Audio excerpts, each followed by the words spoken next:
नमस्कार, हर खबर हिमाचल प्रदेश में आपका स्वागत है। मैं हूं आपके साथ भावना त्रिपाठी। रुक करेंगे प्रदेश की तमाम बड़ी खबरों की ओर।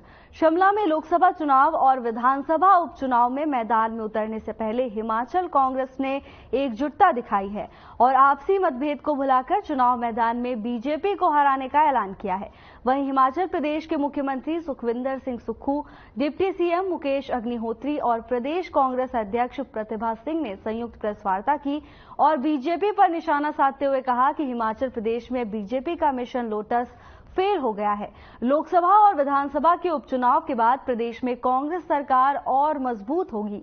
साथ ही जनता बिकाऊ लोगों को चुनाव में सबक सिखाएगी। इसके साथ ही उन्होंने कहा कि बीजेपी ने लोकतंत्र का अपमान कर चोर दरवाजे से सरकार हथियाने की कोशिश की, जिसमें उसे सफलता नहीं मिली। वहीं डिप्टी सीएम मुकेश अग्निहोत्री ने कहा कि बीजेपी अपने चक्रव्यूह में फंस गई है। जो यहाँ नेता है और जिस सोच और नियत से वो कार्य करना चाहते हैं, ओपीएस को बंद करना चाहते हैं, हमने पहली कैबिनेट में ओपीएस लागू की, राजस्थान में पहली ही कैबिनेट में ओपीएस वापिस की। हमने 1500 रुपया देना भी शुरू कर दिया। भारतीय जनता पार्टी के नेता जयराम ठाकुर जी चुनाव आयोग के पास गए, हमारी बहनें फॉर्म भर रही थी, हमारी माताएं फॉर्म भर रही थी।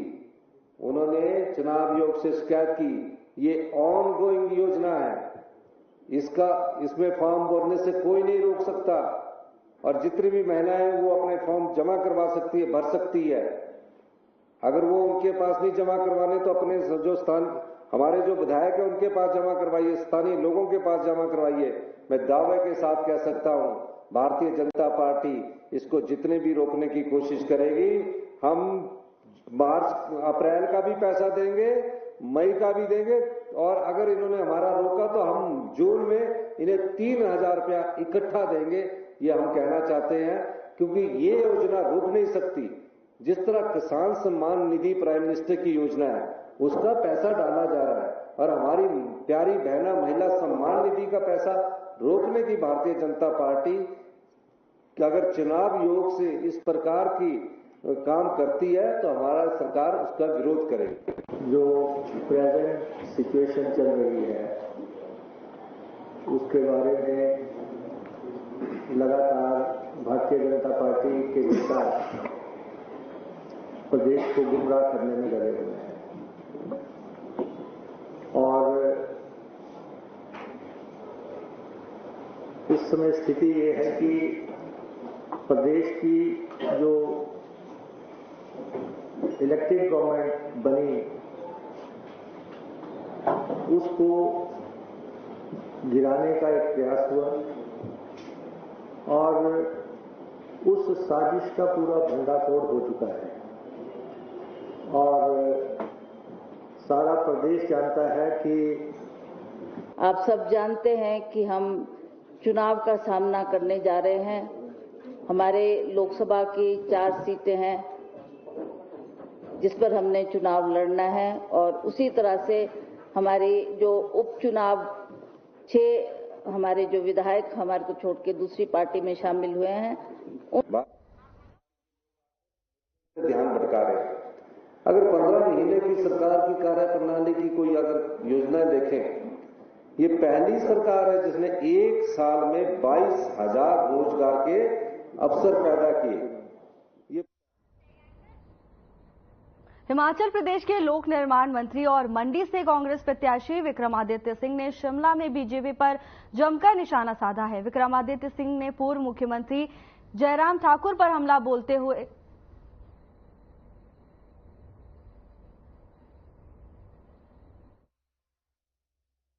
आपका 1.5 लाख रुपए मिलता था, उसको बढ़ाकर 7 लाख रुपए किया। तो हम वहां के लोगों के साथ खड़े रहे, पूरी मजबूती के साथ खड़े रहे और इसी सोच के साथ हम लोगों के बीच में जाएंगे।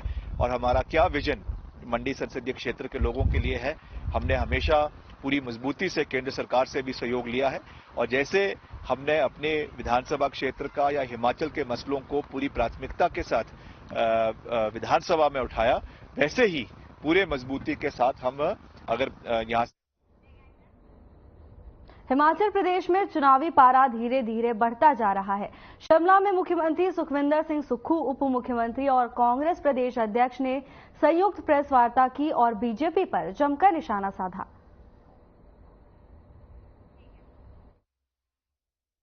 हिमाचल प्रदेश में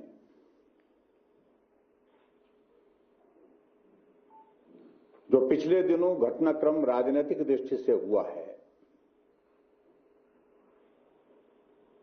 उसमें कांग्रेस पार्टी के वरिष्ठ नेतृत्व ने इस बात को अनुभव किया है कि कोई और उसके लिए दोषी नहीं है। जो केंद्रीय इनका नेतृत्व है, जो कांग्रेस के जो पर्यवेक्षक हिमाचल प्रदेश में भेजे गए थे, उन्होंने रिपोर्ट में बाकायदे जिक्र किया इस बात का। धर्मशाला में दिग्गज बीजेपी नेता सुधीर शर्मा का बयान सामने आया है। बता दें कि सुधीर शर्मा ने कहा कि 1500 रुपए का फॉर्म दूसरी बार भरवाकर हिमाचल की कांग्रेस सरकार महिलाओं को छलने का प्रयास कर रही है।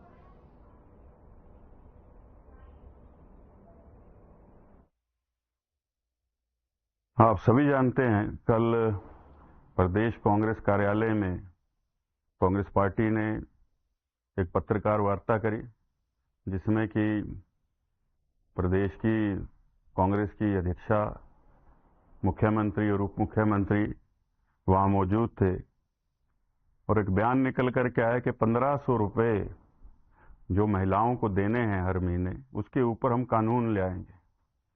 सबसे पहले तो कांग्रेस पार्टी को ये जवाब देना चाहिए प्रदेश की माताओं बहन। चैत्र नवरात्र के अंतिम दिन आज मां के अंतिम स्वरूप मां सिद्धिदात्री की पूजा अर्चना की जा रही है। सोलन जिले के प्रसिद्ध खुरबी माता मंदिर सहित माता शूलिनी के मंदिर में बड़ी संख्या में भक्त मां के अंतिम स्वरूप मां सिद्धिदात्री की विधिवत पूजा अर्चना कर रहे हैं।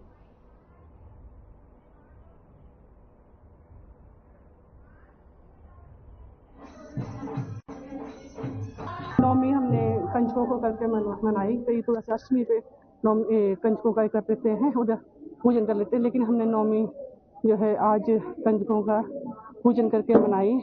और माता शूलिनी की जो है सब पे बहुत ज़्यादा कृपा है, बहुत आशीर्वाद रहता है माता शूलिनी का और सारे ही भक्तों की बहुत अच्छी कृपा है माता शूलिनी की। मुझे शूलिनी माता पर बहुत ज़्यादा विश्वास है। राम की पूजा करी जाती है और हर देश भर में जहां चैत्र मास के नवरात्रों का समापन बुधवार को किया गया, तो वहीं रामनवमी का त्यौहार भी धूमधाम से मनाया गया।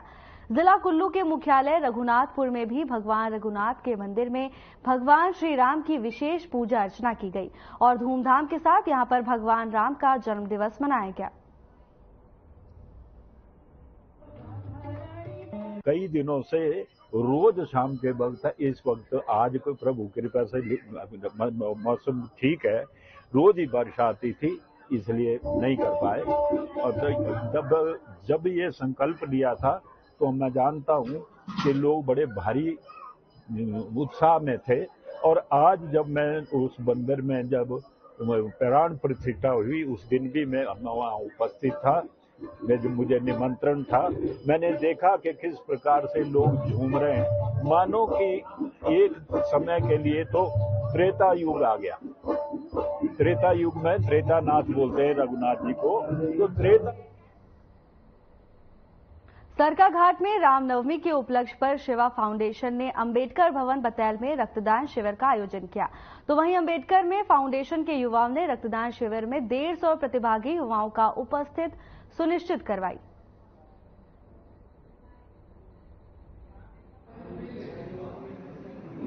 आज हमने एक ब्लड डोनेशन का प्रोग्राम ऑर्गेनाइज करा था, जिसमें हमारे पास 150 के करीब हमारा युवा भाई मौजूद रहा और ब्लड डोनेट किया और इस प्रोग्राम को कामयाब करा।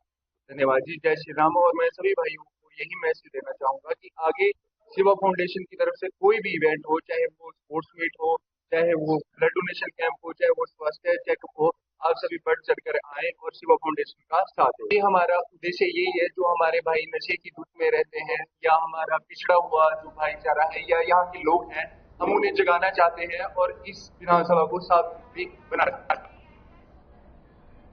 फिलहाल के लिए बस इतना ही। जल्द हाजिर होंगे नई अपडेट्स के साथ। नमस्कार।